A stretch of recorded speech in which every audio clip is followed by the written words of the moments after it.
Larry Lee with Brownfield Ag News, and Mark Stevenson joins us again from the University of Wisconsin Center for Dairy Profitability. Easy for me to say, right? Mark, the reports are coming out this week. Yesterday, production. Today, cold storage.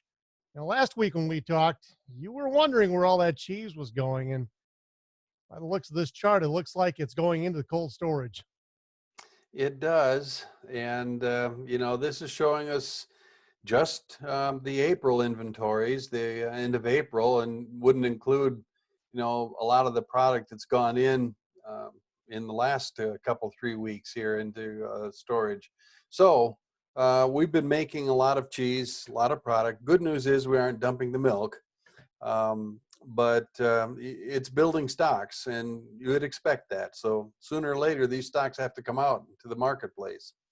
Now, tell me if I'm wrong here, but it appears that everything but Swiss cheese went up in the storage numbers. But I'm guessing a lot of that has to do with it's packaged for food service and probably can't move to the retail customer through the grocery store. Well, that would certainly be true for some of that product. The product that we're making and getting into consumer-sized packages for retail is probably not going into cold storage. It's probably in the coolers and storage at the plants themselves, just waiting to be transported. It's getting product into storage and taking it out costs a fair bit of money. So that's product that you're putting in there and you're expecting it to be there for a good month or more.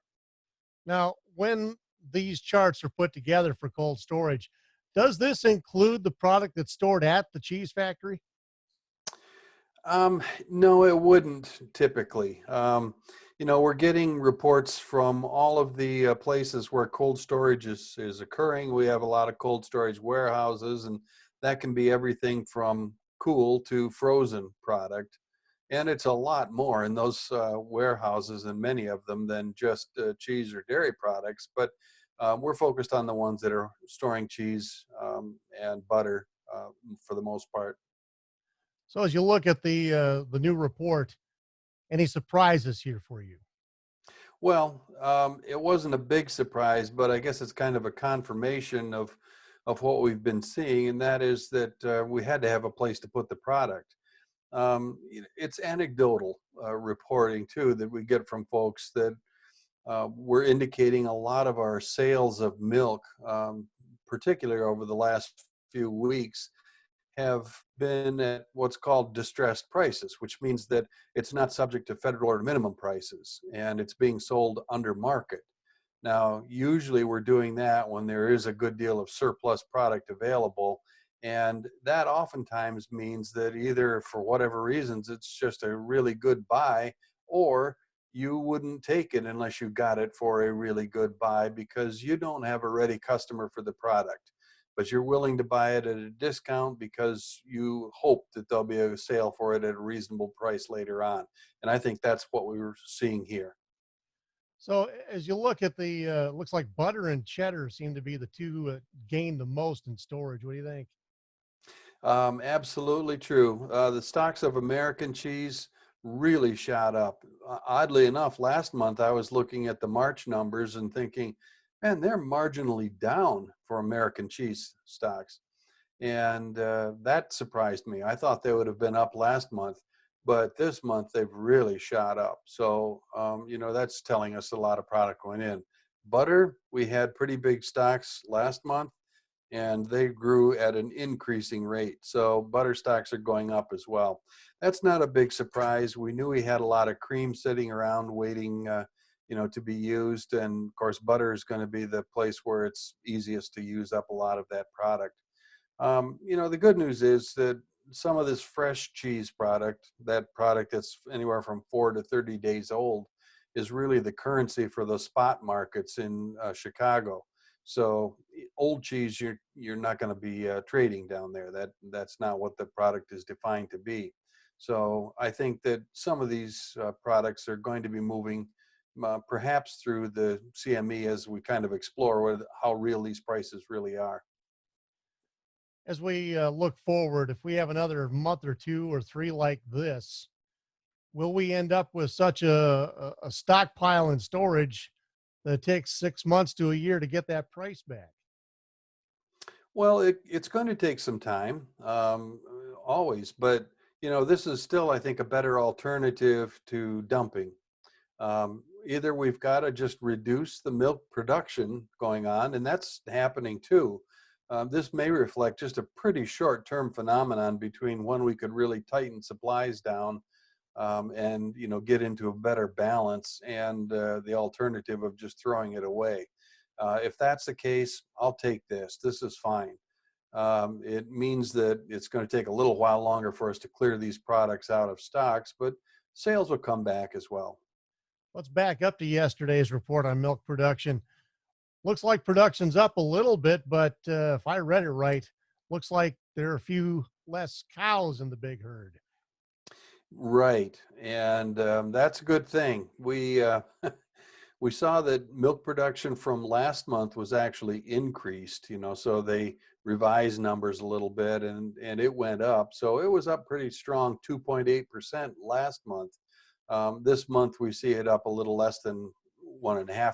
So it's increasing, but at a decreasing rate. Dairy cow numbers, however, did fall. And that's kind of giving us a good indication that we are getting cows culled and right out of production altogether. So that's a good thing for us. Do we need more cows out of production to help this even further? Probably. I mean, there are a variety of things we can do. We can cull cows, that gets them clear out of production. We can dry them off early, that takes them temporarily out of production. We can maybe feed them a little lighter, not let them work quite so hard at producing milk. And all of those things are being done. So all of that helps reduce total milk production. Any advice for the farmer as they look ahead and look at where the market is right now, where the storage numbers are right now? What would you have to say to the farmers? Well, I think I'd tell them that I don't think this is going to be a sprint. I think this is a marathon. So, we aren't looking at just what can we do today to get milk off the market for this month. We ought to be looking at how do we kind of slow things down a little bit for the longer period of time. In my opinion, great. I'm happy that we've got some social distancing or social distancing that's being relaxed a little bit and letting us go out occasionally and eat and maintain some distance. But we still aren't done with this yet. And even when we have declared this to be done, we're going to have a big and deep recession to deal with. And that means that some of these sales and consumption and out of home eating is going to be difficult to get back to where it was, just because the economy is poor, not because we can't sit close to one another. Will that recession, do you think that recession will cause the processors to do more of the retail grocery style packaging and maybe work harder to move some of that product to the home market? Well, I don't think we know, Larry. One of the things that's been surprising during this pandemic is that consumers are staying at home, and apparently a lot of folks are enjoying cooking there. I'm sure that there are plenty of folks that are ready to get out and get fish fry on Friday, but nevertheless, we're probably seeing a change in some behavior that will have a little bit of stickiness.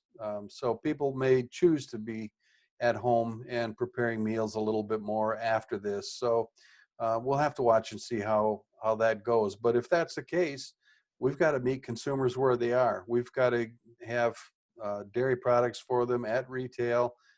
We need to have them in the package sizes and the styles and the recipes and cooking that they want to do, and encourage dairy product consumption there. Let's change topics, talk about another project you've been working on with some of the other ag economists, Christopher Wolf, Andrew Novakovic. You put together a paper recently about the CFAP program, and you know, I'm not sure that many people really understand the scope of that program as to what it means when you break it down to the numbers. What do you think? Oh, probably not. I mean, this was born out of a $2.2 trillion package and bill, which was huge and complicated. There was quite a bit of funding in there that was identified for agriculture broadly, but under agriculture, you got to remember we've got such things as the SNAP programs, the food assistance programs, as well as a number of other ways in which we hope to encourage consumption of products. But the formal part of this that's going to ag in the way of trying to prop up prices or direct payments to dairy farms or any farm to help compensate them for market losses is known as the or not the CARES program, the CFAP program, which is the Coronavirus Food Assistance Program. And there are two components to that. One of them is what's called Farmers to Families Food Box Program, which means there was $3 billion identified there to get emergency food boxes to be distributed to local food pantries, which includes purchases of dairy. So there was a substantial amount of money there for dairy products to be given away. The second part of this is a direct payment to dairy farmers, and that was the thing that was just very recently released. And we now know that farms will be paid something like $6.18 a hundredweight for the equivalent of their first quarter's milk production in 2020. I was looking at a part of your white paper on that, and the thing that stood out to me is it seems like there's a point where you get to a certain number of cows on the farm where you pass that threshold and the benefits really don't keep up with the costs. Well, if by that you mean we run out of room to pay money, that's true, because there were some payment caps that were identified here. So, just as an example, that $6.18 sounds fairly generous, and it is in some ways, although it's not a complete compensation for the loss in market prices. But farms will be capped at $250,000 in terms of the payment per entity or per person. If we have a farm that's organized as an LLC, then up to three shareholders can each receive three of those $250,000 payments. But at that point, they would cap out at $750,000. So it might be a matter of how the business is structured and how many total cows you're operating that would determine if it is a help or a really big help. Yeah, that's exactly right. So just to give you some idea about the metrics on here, at average kind of milk production levels, it looks to me as though farms of about 800 cows would hit that limit on what they can receive in the way of payments. So that gives you some idea about it. At that point in time, we're at about $250,000. And if you're over 800 cows, you almost have to hope for that business structure that allows multiple people to draw. Well, sure. And of course, many of our farms, even smaller ones, are organized as LLCs. And that does help, with transfer of farm assets, farm succession. And it has had some tax implications for farms as well. So many of them are organized differently and could have, multiple shareholders. So if you've got a father and a daughter that are shareholders of a farm, then each of them can receive up to that $250,000. Any advice for the farmers as they look ahead on that program and possibly or even likely draw money from it? No, I think that this is going to pay a lot of people, and I think it will be fairly easy to do. There are a number of forms that you're going to fill out at your farm service agency, but most of them are pretty straightforward. They'll have to do with, give us your name and your shareholders or your business partners, tell us and be able to prove how much milk you actually sold during that January, February, March time period of this year. They'll want to know such things as whether you've are in good standing with erodible farmland and those kind of things. Pretty normal stuff from the Farm Service Agency. Many people will probably have most of those forms already filled out and done. And FSA will be making available an Excel workbook that farms can fill in pretty easily that will pre-populate a form that they can print off and just send into the Farm Service Agency. So they're trying to make sure that this happens quickly and easily without too much personal interaction or long lines at the FSA office. A different question for you, Mark. We know that the governor came out this week with his 50 million in direct payments to farmers as a state program, and they're still a little, behind as far as figuring out how to distribute those funds and how to apply for those funds. The governor did tell us that they've been working with several people, several ag groups. Any chance he's dragged you into that conversation? I've talked with folks about this, so we're just going to have to wait and see. DATCAP will reveal all for folks, fairly soon. I'm quite sure. Yeah, farms are desperate to be able to pay bills, and many of them are getting to the point where they've accessed probably as much credit as they can. So we do need to get some cash in the hands of people to be able to keep these farms viable. Any last words today, Mark? No, let's enjoy Memorial Day, and I understand it's going to be harder for us to get hamburgers and hot dogs for the grill, but don't worry about that. There's plenty of cheese. Mark Stevenson with the University of Wisconsin Center for Dairy Profitability, joining us on Brownfield. Thank you. I got to get this thing to show me where I can